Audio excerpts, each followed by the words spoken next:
Will AI replace copywriters? Tools like ChatGPT can generate pages of text in just seconds, but can they write as good as a professional copywriter?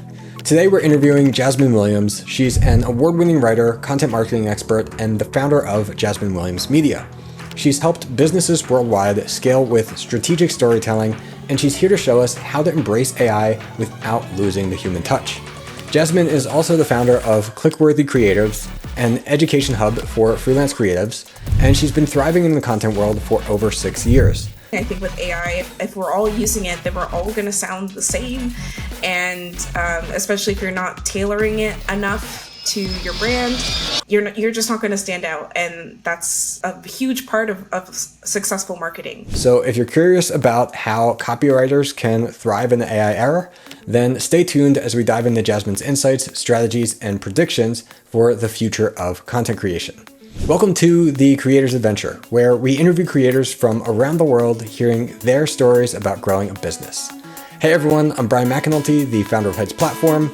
Let's get into it.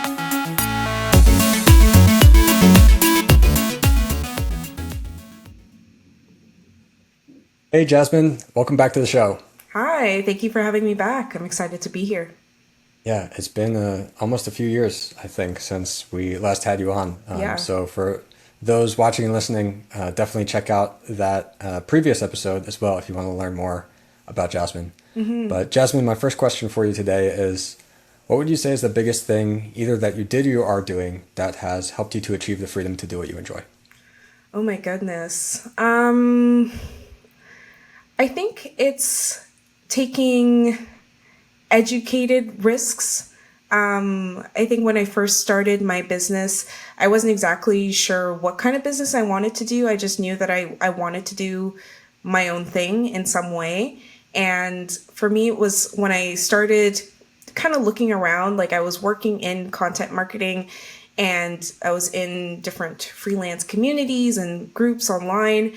And I started just kind of putting words together like content marketing consultant and throwing that into Google and seeing what would come out.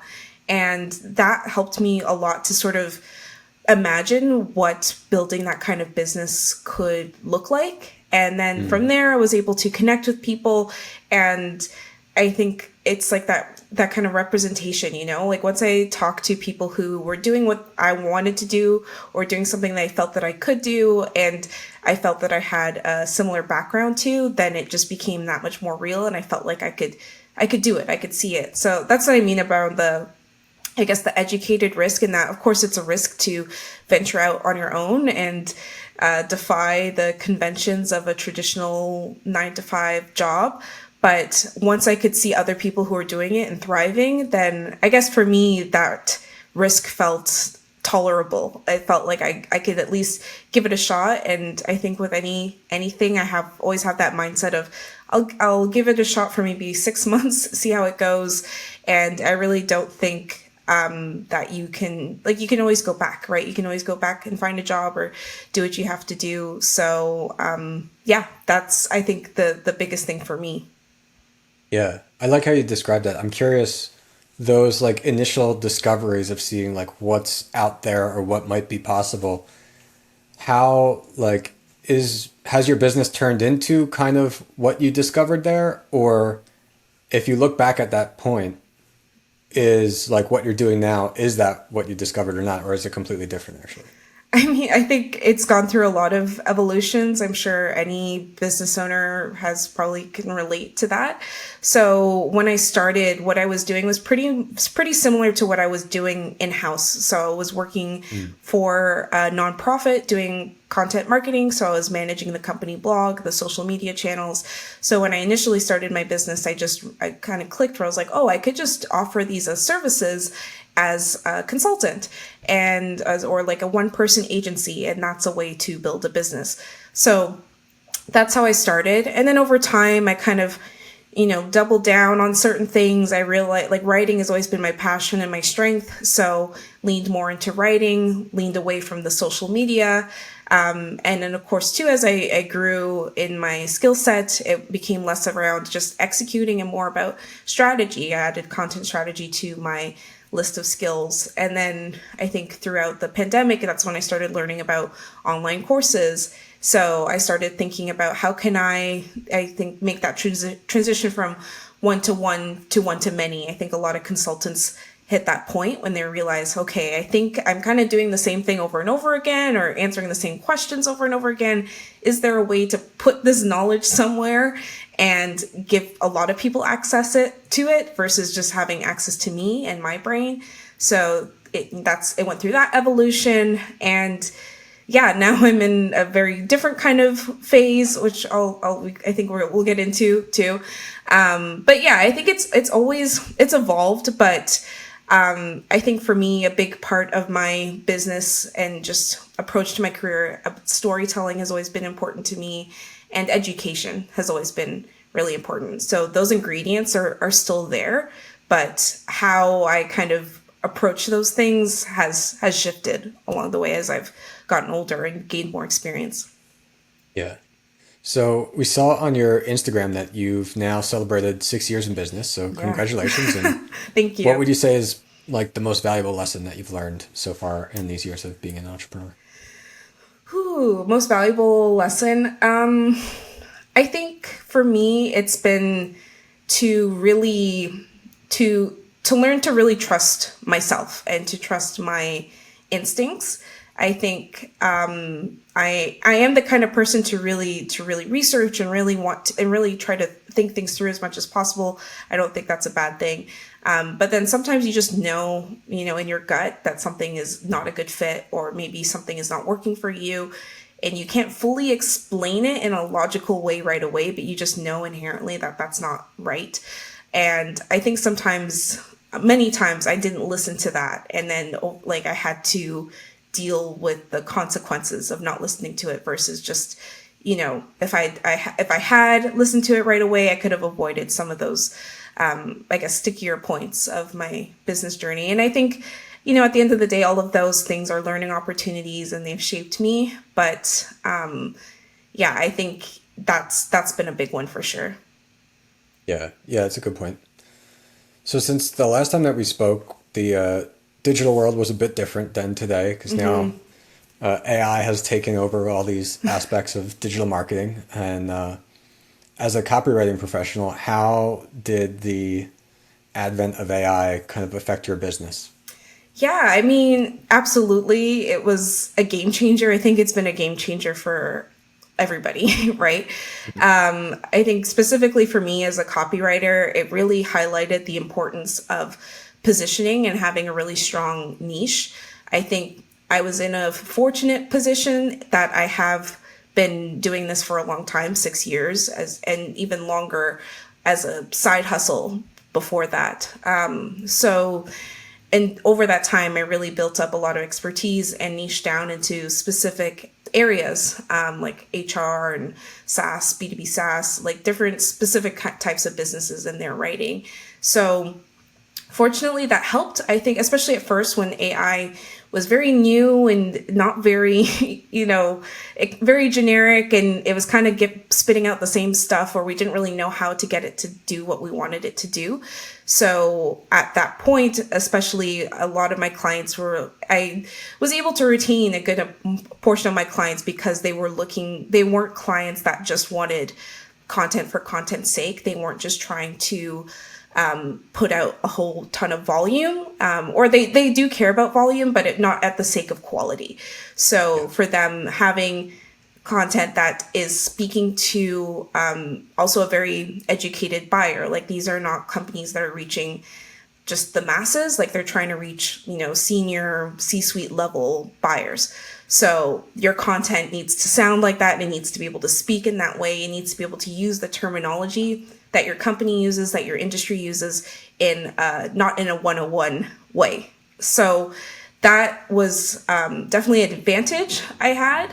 I think but there's also disadvantages. Also, the fact that I had so much experience also means that I'm premium, right? So when you have this tool that allows people to do a lot more, a lot faster, and people are scaling back, it's like there are some clients I was able to retain, but there's some where they just let go all of their writers, or they just had, maybe they had 4 or 5 writers and now they only have 1 or 2. who are still at my level, but they just don't need as many of me as they used to. So Yeah. it was Yeah, definitely, part of it is like you understand how you're going to be way better than something like ChatGPT. yeah, But sometimes there's also like the educating of the clients, and they don't really know yeah, what the difference is going to be. Hopefully, eventually they'll find out. yeah. But yeah, that's true. I have an idea here. Well, my producer had an idea here for a quick game. Okay. So she's a writer on our team, and she had an idea that we have two ideas, and one like title for it is written by ChatGPT, and one's written by her. Okay. And want you to guess which one is which, Yeah. and then we can go into that. So, first one is like, let's say we had this online knitting course. So the first title is Transform Your Yarn into Masterpieces. This course will teach you stunning patterns in just weeks. Okay. And the second one is This Christmas, give the gift of your creativity. Learn how to knit stunning sweaters in just 7 days and surprise your friends and family with your knitting skills. So which one of those do you think is ChatGPT? I think it's the first one, just because I find ChatGPT has certain tells, and transform is a word Yep. that comes up a lot. So that's my guess. Yep, you're right. It is. And yeah, so I'm going to do the second one now. Okay. And I know, or I have seen the tell word in this one as well. But let's see if you catch that too. Okay. Second one is, let's say you're selling kind of sneakers that's going to help with back pain. Okay. So the first line is step into comfort.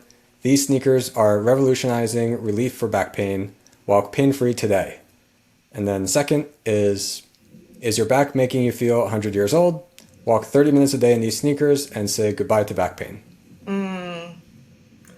Yeah, again, I think it's number one, just Yep. the word Yep, you got it. revolutionizing. Revolutionizing. Yep, that was it. Yeah, so I found, I'm not a copywriter myself, but I found, I work all the time with AI. So Yeah. transform, revolutionizing, unlock, unleash, Yeah. all these words, I feel like you can't say them anymore even Yeah. because how prevalent they are. And I feel like even just seeing some like kind of like generic brand ads, and they say like unlock or unleash or something in them, and it's at the point now that there's so much of it. Yeah. I really feel like you can use those words. Yeah, I'm curious what else you think about that. Yeah, I mean, I do use AI as a part of my like ideation and research processes, and I think like because I use it now, I know what it sounds like, so I'm always kind of trying to make sure that like if I see it, then I use it as like a starting point to then inspire my own writing and my own point of view. But that is the thing, I think, with AI. If we're all using it, then we're all going to sound the same. And especially if you're not tailoring it enough to your brand. So you're just not going to stand out. And that's a huge part of successful marketing. So, yeah. Yeah. Yeah, I wonder if it'll even get to the point that it will be an advantage to not use. I mean, AI will probably get better in some ways at writing things, but I wonder if it'll be an advantage to not use AI no matter how bad you are at writing. Just because that will help it stand out. It's like, wow, I'm subscribed to this person's email list and they're just a bad writer. They just are not good. They spell things wrong even, and it's kind of hard to understand them sometimes, but I think they've got something there. Yeah. Versus the newsletter of somebody who like uses ChatGPT for each newsletter. It says, I want a newsletter about this. And it's like, unlock new abilities or whatever in the subject line. Yeah. Yeah, interesting. So one of the like approaches that we have to AI and that I try to inspire or impress upon creators is not using it to like write the thing for you, but using it as a partner to help you get that thing out of your head and onto the paper or the page or whatever it is of the content you're trying to create. And so in Heights platform, like we're not going to create the lesson or the copy of it for you, but we have a lesson review feature. So you can write in your text for your lesson, you can upload your video, and then Heights AI goes and reviews that. Instead of telling you what to write, it says like, hey, here's some questions that people might ask you, like your students might ask you based on the content that you have so far. Here's some potential action items you might want to add. Here's some like other ideas of how you could expand this. And it kind of helps you with it rather than doing it for you. Yeah. I think that's the best approach to take with AI. Like I find too, what happened over the course of AI, and especially as a writer, as I was working with clients that also had me writing about AI, so it started to get really meta. And I do feel like that is the best approach, is to use it as a guide, use it as a way to kind of like volley back and forth, like just maybe put in, it's like, what do you think? Like I often use it when I'm making like plans or strategies or just work back kind of like schedules. So I might be like, this is what I'm trying to create. Like, what questions do you have for me? What things do you think I should include? And then it would give me some questions. I'm like, okay, this is great. So I find it just helps me get started. And when I feel a little bit stuck on maybe a pretty meaty task, but yeah, I think when you just sort of have it be like, write this for me, then that's when you get the generic output. Yeah.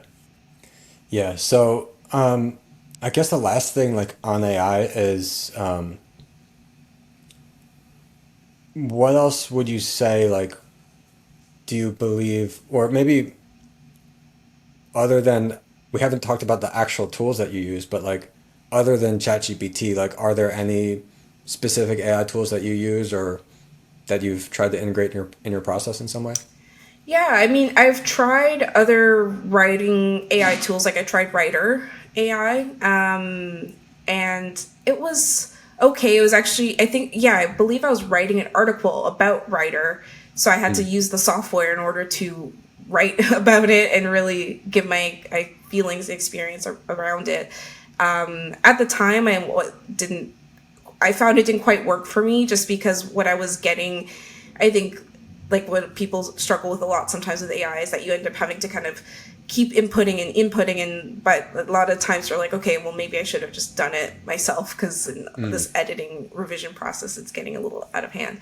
But no, I think truly, like really, like ChatGPT is the main AI tool that I've used and gotten pretty comfortable with. I know there's a lot out there for all types of media, and I know that like people are making custom GPTs, which are cool. I've played around with a couple of those, but yeah, that's still just for me. ChatGPT is the go-to. Yeah, yeah. So we also saw you mentioned on your Instagram that you're working on something new. Can we get into that or hear a little bit more about that, of what you're working on now in your business? Absolutely. So something that I was doing for about a year was running these virtual co-working sessions. So I would just open up a Zoom room, play some lo-fi music, and invite people to come work with me, because I found that I was feeling very just a little bit lonely working from home, just missing that kind of routine and structure. Also found, like last year, I put up a story on my Instagram around, would people be interested in doing like a meetup or a co-working meetup? And I got so many responses. And at the time I was just like, oh, this is a little overwhelming. I don't think I can really plan something in person, but let me start with something virtual and go from there. So that's what I did. I just kind of whipped up a little event page and started promoting it. And it kind of grew from there organically. So I was doing it like 2 to 3 times a week. And because it was great, I could do my own work and then have other people join me too. And I'd keep it kind of structured as well. So it's not just like an open room, like we take breaks. And I really try to help people connect with other people. And it was something that I always felt like had the potential to be something more, but I just wasn't sure exactly what to do or when to do it. And something kind of clicked, I'd say this fall, where I was really thinking about the next phase of my business journey, especially having worked as a writer, as a solo consultant for so many years. And I was just craving something different.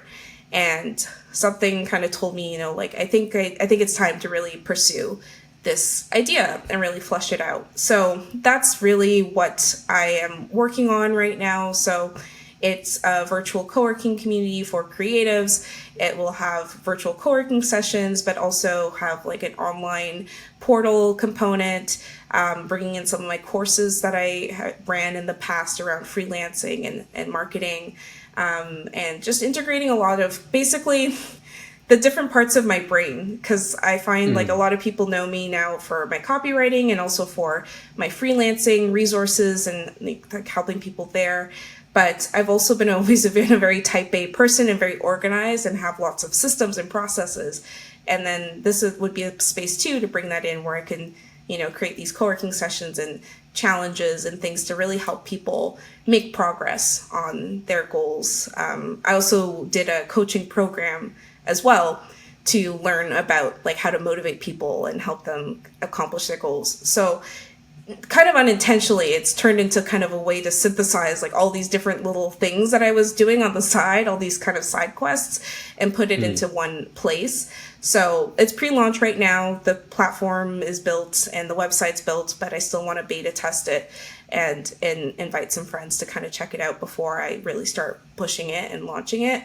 But yeah, that is the new business project that I'm working on.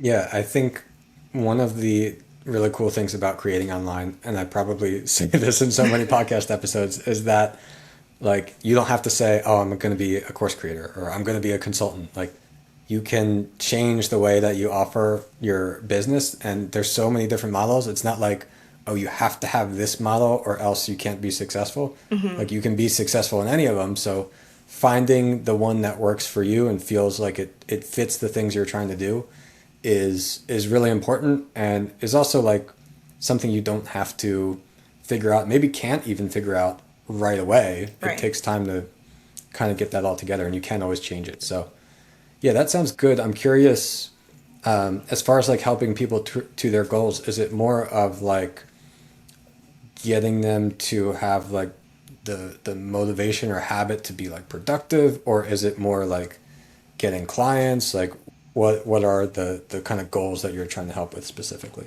Yeah, I think the primary goal is productivity. Like when I was doing initial market research for this project, that was the number one thing. Like when I asked people, like, what do you want help with? Is it work, getting more work done? Are you feeling disconnected from your community? Are you feeling just isolated? And the big thing was productivity. A lot of people were saying, I'm working from home, especially, and I speak to creatives, or I'm targeting creatives because I am one, and I understand that feeling of just trying to be a creative person, but when you don't have anybody to bounce ideas off of, or just anybody really around to work alongside, besides maybe a client, then it just starts, your productivity, your motivation can start to wane. It can be very, very hard to kind of keep the same level of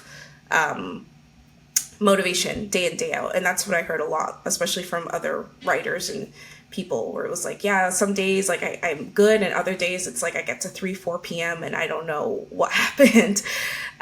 So the big thing is productivity. That's why like the co-working and accountability challenges are kind of the thing that I think will be the draw. But kind of, I think it's one of those things too, where I want people to come for those productivity boosts and to build a structure, build the habit, but also you're around like-minded people. And I want to also facilitate those connections of those communities, because at least for me, when I first started, I was a member of a physical co-working space, and that was a huge part of my growth and just I'd say probably just health as a business owner, just knowing that I had a space to go to where I would see people that get me, that we could collaborate on things, that we could refer each other to things in a way that didn't feel forced. And that is something that I want to try to recreate in a way, is that feeling of this is your go-to space, even if it's a virtual space where you can get to see people that you like, that you connect with, you work together, you maybe actually work together and collaborate. But yeah, you're getting more stuff done, but it doesn't feel so, it doesn't feel so forced. Yeah. Yeah, that sounds great. So, in the journey of building this so far, any like unexpected challenges or lessons you would share with people, or maybe even things that like went well or ideas that you had that you think others should try as well? Yeah, I think I grossly underestimated how much work it would be. I kind of, because I was running this so casually for so long, or I guess like a year, which felt long. And that was just like a landing page and the Zoom integration, and that's it. But to really turn it into a paid offering, I worked with a friend who's a really talented web designer, and somebody who also specialized in building community spaces as well. So like we're just working on the branding and the website design, and like just thinking of all the different, like what are the different spaces, like how are we telling people like what happens when they get in there, like all these little questions that I was like, oh wow, this is actually quite an undertaking. So that was definitely a big challenge where I was just like, oh, this is just a lot of work. And I was trying to, and I'm still like, I did scale back on my freelancing work, but I still had some freelance obligations as well and other work commitments, and then building this website. And then I was also trying to keep marketing and talking about it. So trying to keep all those plates spinning was very hard. And eventually I had to just focus on, let's finish this, get this build done. And then I will start really focusing on marketing and promoting it and nurturing it in that way.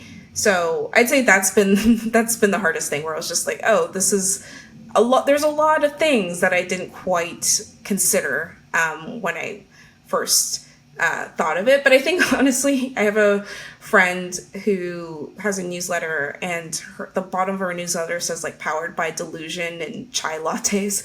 And I think about that because I do think you need a little bit of delusion sometimes to start a business, because sometimes if you actually knew how hard it would be, you probably wouldn't do it.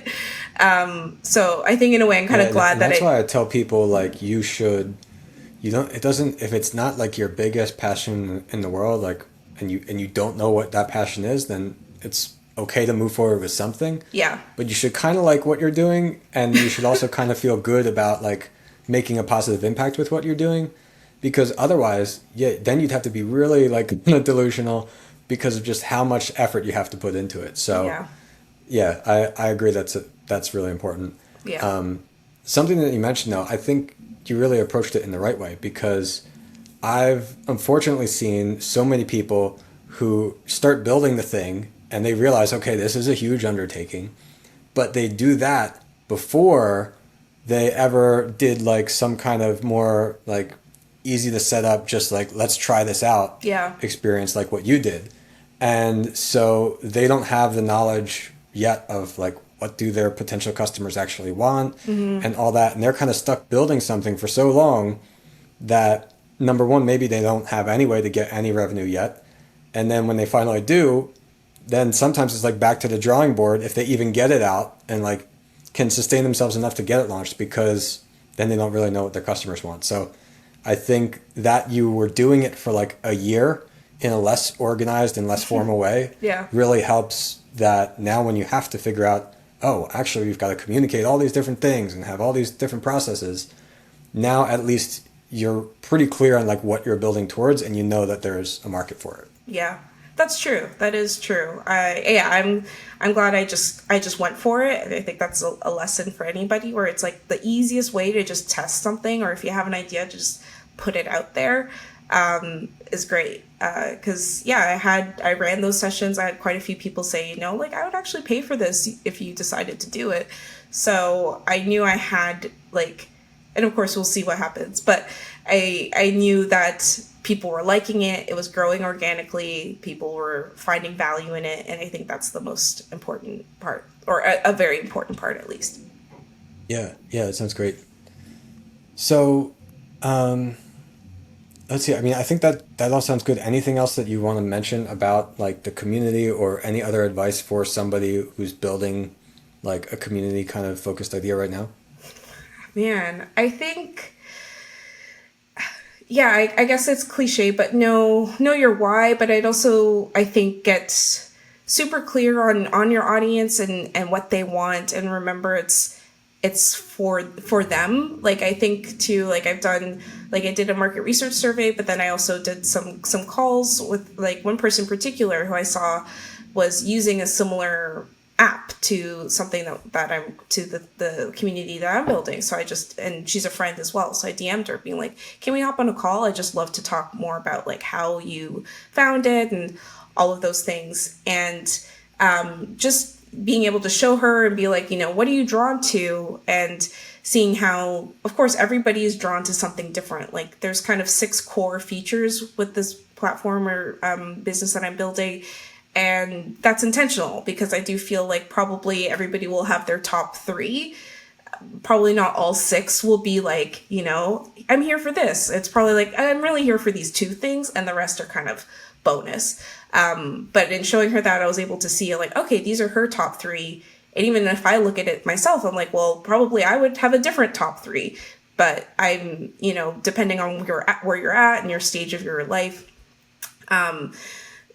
it's different. So I think, yeah, you just have to be clear. And I think talking to people is my advice as well. Because like you said, a lot of people get so caught up in their idea and building something and making it really cool that they forget to actually talk to people and see if they would actually like it. And that's something, because I have a coaching background and would do some business coaching as well. Like I would always tell the people that I coach, just like, learn to be okay with no. If anything, learn to like no, because that means that you're getting feedback and you're getting closer to a yes. But if you're so scared to actually talk to people and get people to have people say, this isn't for me, then it's only going to hurt more the more you put into it. And then you launch and it's crickets. So yeah, I'd say probably outside of, know your why, know your audience, the basic things. I mean, this is a basic thing too, but it is a critical step that I see so many people skip, which is like when you see people who are potentially your target market, maybe they're in a community that's similar to what you want to build, or they just seem to have they're struggling with the same things that you're trying to solve. Reach out and just be like, hey, would you be down to talk for 20 minutes? A lot of people do have 20 minutes, and they'll even appreciate getting that kind of inside scoop, and it makes them feel like a part of the process a bit more. So yeah, just don't be afraid to talk to people. Yeah, that's great advice. And what you were sharing there, it reminded me of my video editor was kind of planning like some different angles of how we could make some video we were planning about Heights platform. Mm-hmm. And the one idea he had was for, well, what if like the creator has this online course and they just have like 1-star reviews, and then like they use Heights platform and helps them fix it, and now they have all these happy customers. And we decided against this idea because that's actually a great problem to have, that you have 1-star reviews, because you got sales, you got the product out there, and you got feedback. And so now, in a lot of cases, I think there might be some times when you're like, I don't know what to do, but I think in a lot of cases, you can kind of find out exactly what to do as a next step there, versus when you start and you haven't really launched it, or you just launched it, but you have no sales and no feedback. But, and an unhappy customer that left you a 1-star review, like that is actually way more valuable than just not hearing anything at all. 100%. So one of the things I like to do on the show is have every guest ask a question to our audience. So if you could ask our audience anything, whether something you're curious about or just kind of want to get people thinking about, what would that be? Yeah, I mean, we've talked about a lot of different things. I think to kind of bring it back to AI a little bit, I would be curious about how people are using AI in creative ways. I mean, recently I went to an SEO conference, and one of the talks was about using the prompt of shower thoughts to come up with interesting subject lines. So you'd ask ChatGPT, can you come up with a shower thought about X? And it would just come up with a little more quirky and interesting subject lines than if you just asked it to write a subject line. So yeah, it's when you ask it to like be a copywriter, that's when you get like the worst from it, kind of, it seems like. So. Yeah, exactly. So yeah, I'd be curious if people have like creative prompts or just creative outside of the box ways of using AI. That might be a bit unexpected. So yeah, that's what I would be curious about. Yeah, it's a great question. And before we get going, where else can people find you online? Yeah, I mean, definitely at Jasmine Williams Media on Instagram and LinkedIn. My new business was the reach.club. So that's the IG handle for that. And the URL is the same as well. But yeah, I would say definitely follow me at Jasmine Williams Media for sure, because I'll be posting all about what I'm up to and new things that are happening with my business and just what I'm doing. So. Well, Jasmine, thanks so much for coming on the show again. Amazing. Thank you so much for having me. I'd like to take a moment to invite you to join our free community of over 5,000 creators at creatorclimb.com. If you enjoyed this episode and want to hear more, check out the Heights Platform YouTube channel every Tuesday at 9 a.m. US Central. To get notified when new episodes release, join our newsletter at thecreatorsadventure.com. Until then, keep learning, and I'll see you in the next episode.